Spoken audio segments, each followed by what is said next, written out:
Hey Internet! Today I'm talking about backing tracks. Don't go away.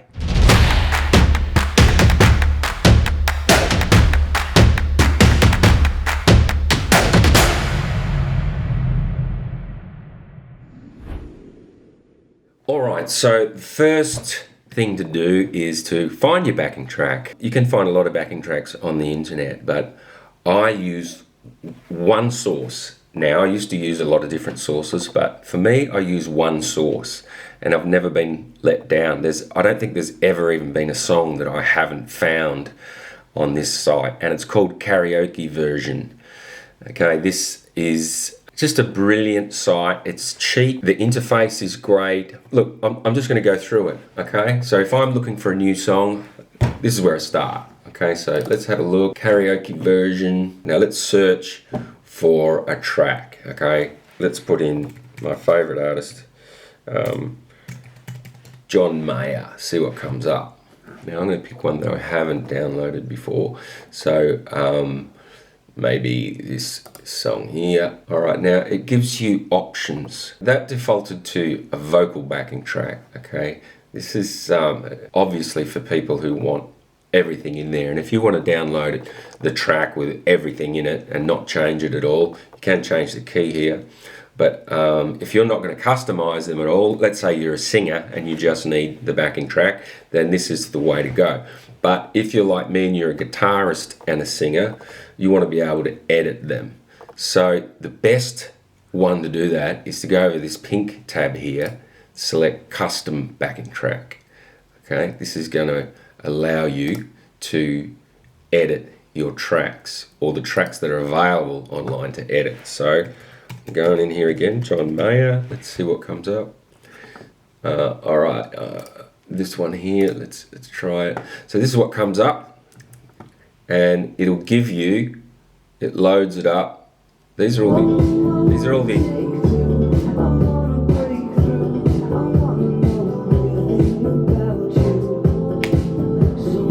Man, how good is that? How good is that track? I mean, seriously, if you're older like me, you'll understand that, it's come a long way since the days of MIDI. These are really advanced tracks.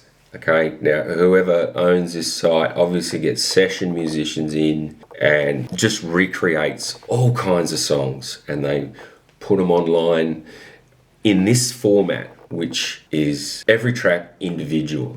Okay, so if you're listening to a track and you want to hear what it's going to sound like, it gives you about 30 seconds of the song. If you want to buy the song, go to add cart, and then the whole song will become available to you in the interface. So I'm going to use a song that I've already bought, and so this is what happens. It comes up, and then you've got the whole track, obviously, to use or to customize however you want. All right. So at the moment,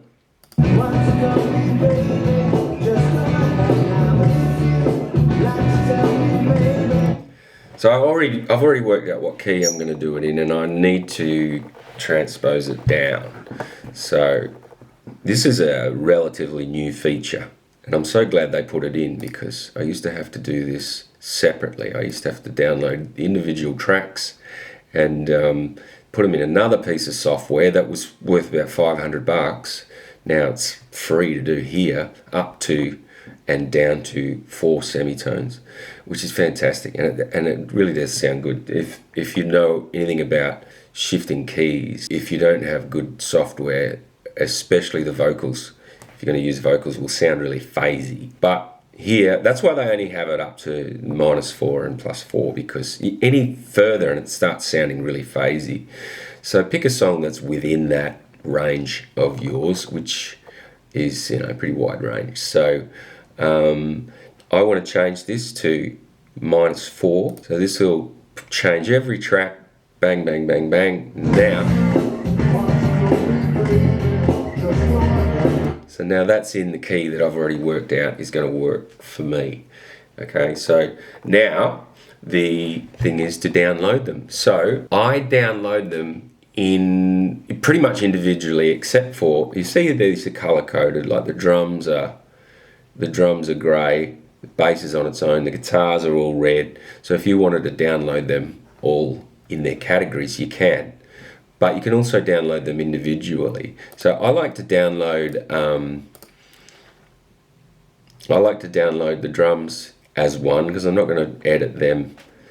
But when it comes to doing the guitars and that, I'm going to download them individually, and also these vocals. But here you've got your volume controls. So if you want to bring down,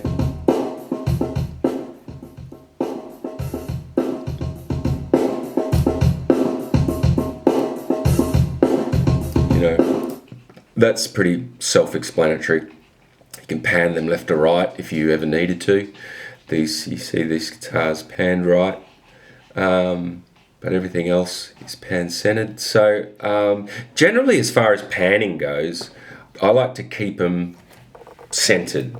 The reason being is that when you play live, you're not going to have the opportunity most times to set up two speakers that are going to be straight in front of a crowd, and they've got to be in the middle to get that stereo effect. Otherwise, if people are standing next to one speaker and you've got a guitar panned left or right, and that's all they're going to hear over that side of the stage, and then conversely over the other side, whatever's panned to the other side, they're only going to hear that. So, and sometimes I do gigs with just one speaker anyway.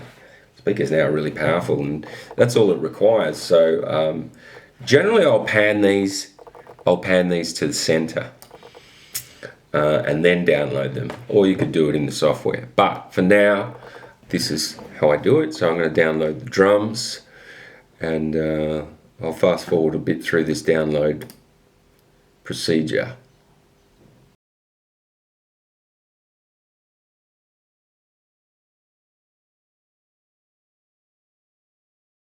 Okay guys, my internet had a bit of a brain fart, but I've now downloaded all the tracks.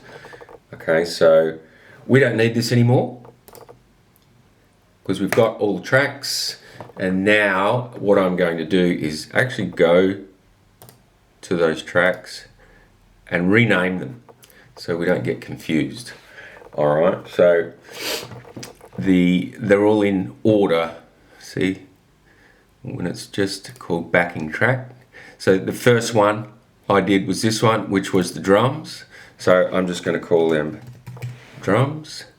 Second one, okay, I've made it blue. Let's go back and open it up, find out which track is which. Okay, so the first track will be the drums. Okay, second track is the bass. Because if you keep these just as they are, you don't know which tracks they are, and when you put them in your software, it's just such a long name. So I'm going to rename all these and put them in a Two Princes folder. Okay, so 3 is electric guitar. I'm going to call it electric guitar 1, and this one here is electric guitar 2. This one here is lead guitar, and then we have the backing vocals, BVs, and then vocal. Okay, so I've renamed them to what they are, and now I'm going to put them in a folder in which I am going to edit them in. So let's go to, which one is it? I'm going to do a folder called Two Princes Tutorial. Okay. So I'm going to open that up, and I'm going to select these, and I'm going to drag them into here. So they're all copied there. I won't delete them yet in case there's a problem. So now we have them in a folder called Two Princes Tutorial. Now we can open our audio program. Okay, and now we don't need this. I use Cubase Cubase LEAI Elements 9. It works for me. It's just the basic program. New project. So I'm going to create empty folder. Right. At the moment it's untitled, so straight away I'm going to save it as To Princes Tutorial. Okay, so I'm sure you can see everything now. So what we need to do is import those tracks. So we've got the track ready to go. What I normally do is just drag and drop. So I'll go to my folder where I know they are. Okay. Karaoke version. To Princes Tutorial. And I'm going to grab all of these except for that, and I'm going to put them in. When you drag them in, this is going to create separate tracks for you, but it's going to create, if I drop them here, it will start from there. So make sure you go right back to the very start, right? Boom, drop them in there. It's going to ask you to put them in one track or different tracks. Of course, we're going to choose different tracks. Your software obviously might be different, but you get the picture. Some people know all this stuff, but some don't. So if you're just starting, this may be helpful. Okay, so there we go. Now you can see I've named these tracks here now, so it's a lot easier to see. If I'd let them just come in as they were defaulted to, there'd be really long names and you wouldn't know what they are. What I do too is I always put the drums up the top and the vocals down the bottom, bass second, pretty much as they were downloaded. So, and I'll color code them. The drums, I'll use, what am I going to use? I'll use this for drums. Bass, I'll use that. Electric guitars, I'm going to use red. And for vocals, I always use blue. Okay, it's just whatever you're used to. Okay, just makes it easier. All right, so now we have all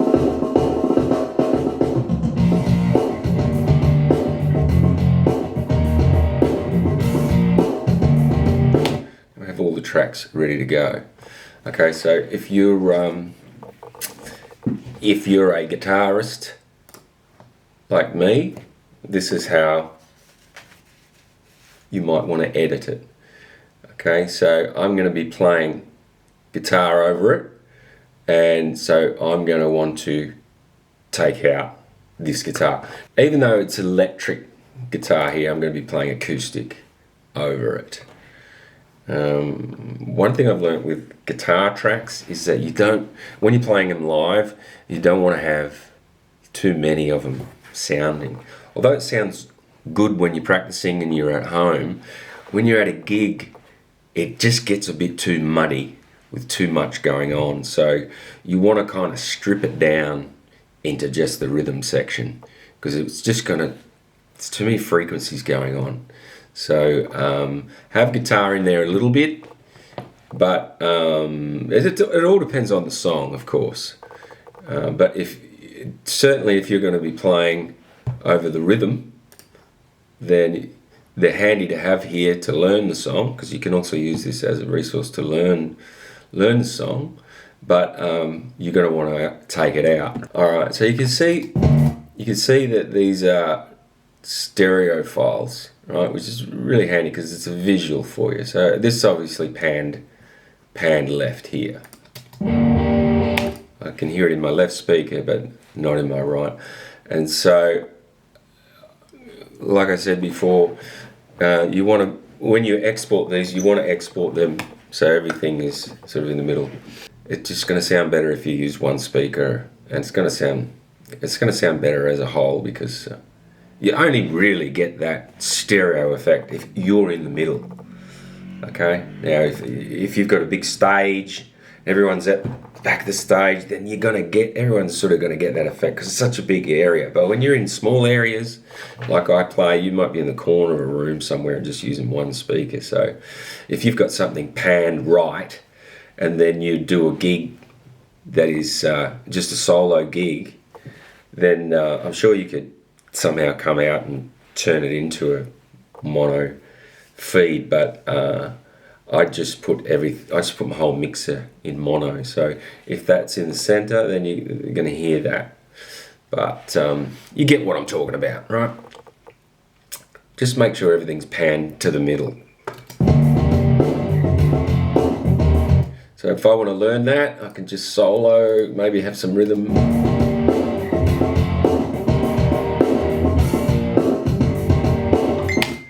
And so the idea is that I'll go through and I'll learn the rhythm track, okay, and I'll just use it here as a guide as I'm going through it. And then when I get to the solo, I'll learn the solo. I actually did another video on this solo, on how to learn how to play solo. So if you want to watch that, I'll put it in the description.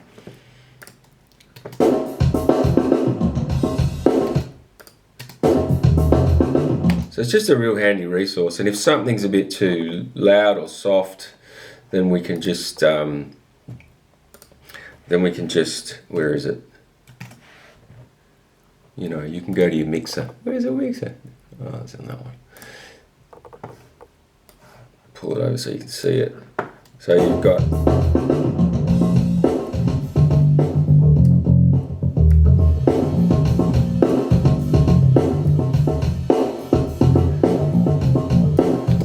mix and match however you want. If you think that certain parts of the song are not loud enough or whatever, you can put all kinds of EQs over it and mix it. But to tell you the truth, I mean, this is a great resource if you're recording your own music, and you would use this a lot. But to tell you the truth, I rarely have any problems with Karaoke Versions tracks. They are all just well mixed. I hardly ever have to do anything. So it's really not an issue with that. So if you're just doing backing tracks, it's not really something that you're going to have to worry about too much. Okay. So, all right. Let's say I've learnt the rhythm. Okay, I've got the rhythm down. You could either mute the track, but I'm going to use a little bit of this rhythm when it comes to doing the solo, because I'm obviously not going to be able to play both. So what I'm going to do here is I'm going to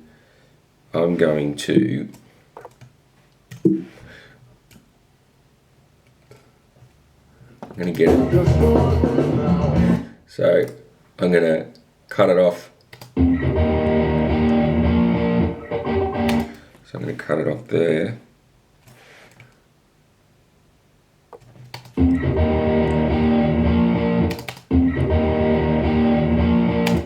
That's about there.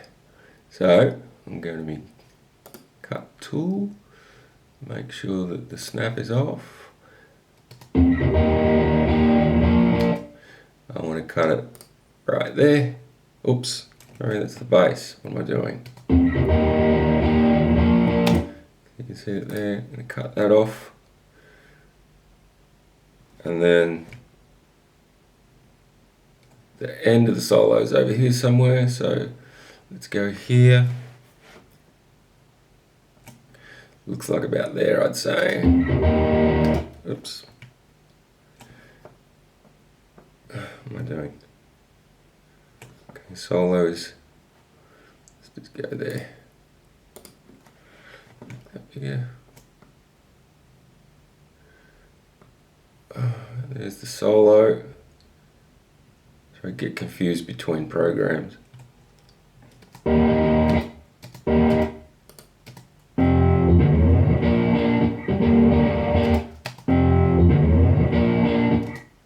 What's the solo doing there? Just so I know I'm gonna. So my hands are gonna be on the guitar still.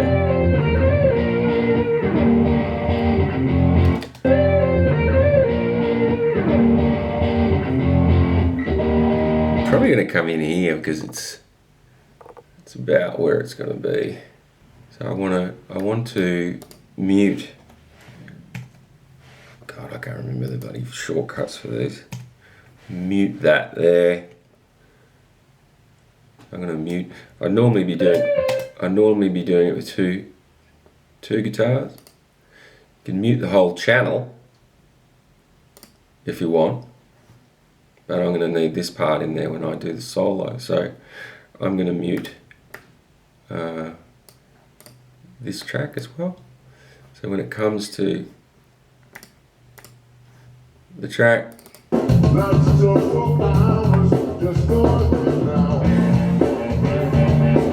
I'll be playing that solo. I'm going to want a little bit of rhythm in there. It's okay. It's okay when obviously when you're doing a solo, you want a little bit of guitar in there. But when you start playing guitar again, the rhythm, then it's just going to sound really muddy. Okay. Let's say we've learnt the whole song, so I don't need any of the vocal. All right. I'm going to use the backing vocals. Now you could record your own backing vocals. I've done that quite a few times to just it actually does sound really good when you play live and you've got the same sounding voice, but these are really good. Even though I've pitch shifted them down, they still sound pretty good. Just go ahead now. You can hear they're a bit phasey. Just go ahead now.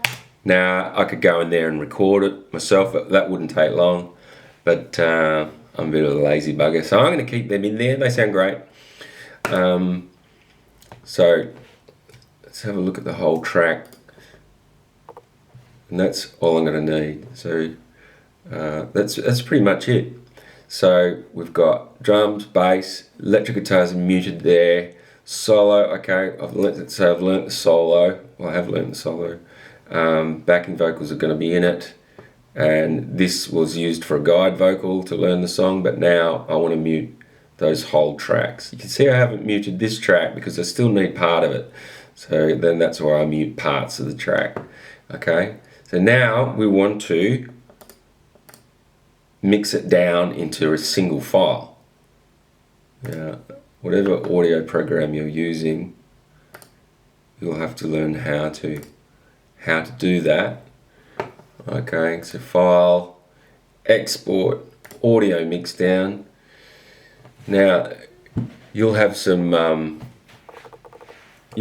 different options here. This is where you can export it in different formats, etc. And this is obviously where you can record it in a mono down mix. I don't recommend a mono down mix because for some reason, even though everything is central, it just sounds better when you've got left and right channels. So have them in a stereo file. It just gets a bit muddy when when you're playing two speakers with a mono file. There's something about it. For me anyway, that's my experience. Tutorial. So I'm going to save that to the desktop, left and right channels. This is all good. I mean, they were MP3 files anyway. It's going to turn them into a WAV file. You can choose whatever you want. There's no option here for an MP3, so I'm going to make it a WAV file and then I'm going to turn it into an MP3, just so it's easier to. It's a smaller file to handle. I really can't hear any difference when I change them. So, okay, we go save. Okay, let's have a look. So, be on the desktop here somewhere. To Prince's tutorial. Okay, let's have a look at that. This would be the file. You can hear there's no guitar in there because I'll be playing guitar.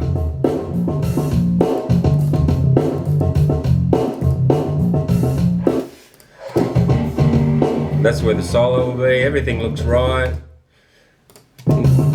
Nothing looks clipped. You see, it's because Karaoke Version have done it. The files are maximized, but they're just before clipping. They're really great files. Just check that the end's okay. Just go ahead now. Sometimes I'll put a fade out in there, but sometimes you'll need a click at the start. But you know, you can do that. But this one has a drum intro. 3 or 4. Okay, so we've got our track.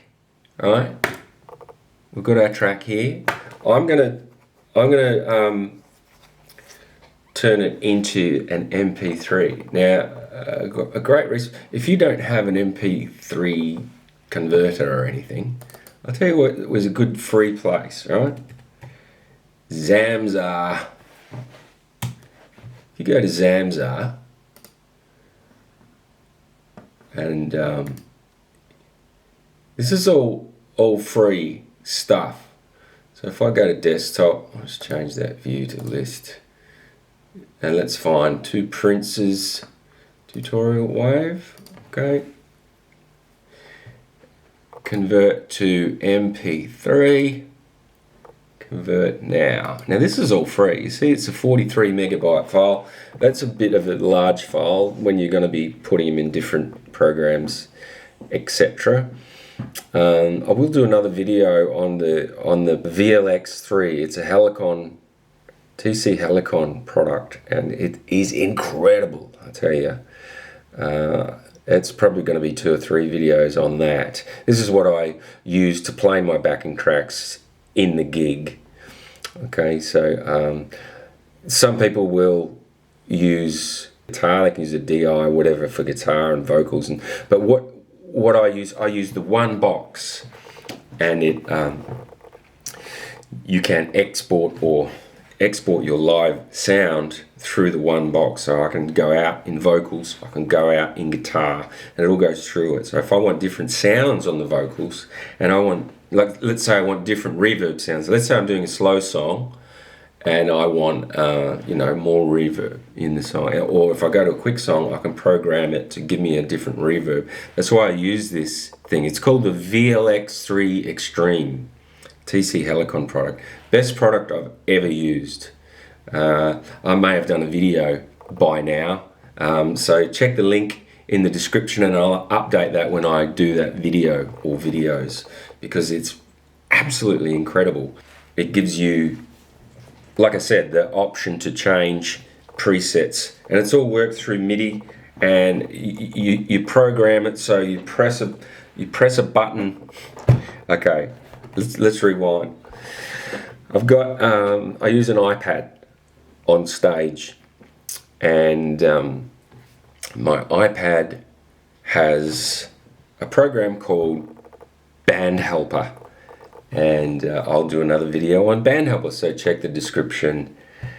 It's a program in which you can use live. So basically you can have all your songs in there in an index format from A to Z. You can quickly find out what song you want. You press a button and it'll open up the lyrics on your page, and it also sends a MIDI signal to your VLX3 or whatever accepts MIDI. It'll change your channel there. So as soon as you press it, it knows to change the MIDI signal. It'll change the signal in your box, and it'll also load the backing track automatically because it's set within your preset. So basically, press a button, lyrics come up on screen, the song is ready to go, and it also will auto scroll with the lyrics. Fantastic. Okay, and so have a look for that video. But for now, what we're doing is compressing this into an MP3 so I can use it within that program. So I'll load it into the VLX3, and I'll sync it up with whatever preset I'm going to use for it. There's a lot of work involved in doing it, but once you do it once, you never have to do it again. And the reason I do it is just to be efficient on stage. So I've got my lyrics there, and if the mood changes, I can change the song. And you can also have different songs. Like I've got set lists organized and color coded, and that'll all be in the video. But essentially, I use it to be very efficient on stage. Okay, so I can go to any of my songs that I do quickly, lyrics will come up, it'll change the preset which I'd pre-done, and bang, I'm away. Okay, so let's say people want to dance all of a sudden, and then there's too much silence between songs. If you're playing up-tempo songs and there are people dancing, if you take more than about 5 seconds, people are going to look at you and go, come on, next song, you know. But if you've got them there ready to go in a set list, bang, the track will come up, boom, you're ready to go. It's very professional and doesn't make you feel uncomfortable on stage because you know you've got it all there quickly. So that's a great way to go on stage. There really is a lot to it if you are using backing tracks. If you're a musician who just is solo and you've got all the songs in your head, then good for you, man. You can just bang out in. For me, I do so many songs that I get confused and I need a lot of the lyrics there. Sometimes I even need the chords written out. But you know, if I've got them there and I know that they're going to come out, let's say I'm doing a really important gig and I really don't want to screw the song up, I can have it there automatically.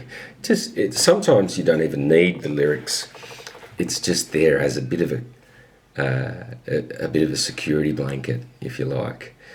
So you know that if you have a bit of a brain fart, you can glance down and see what's coming next. And I'll do another video on how I write out the lyrics and how to use them in Band Helper, how to auto scroll, all that good stuff. So we're nearly finished downloading this. Okay, so there we have it. You know, it's just a very simple video on backing tracks and karaoke version.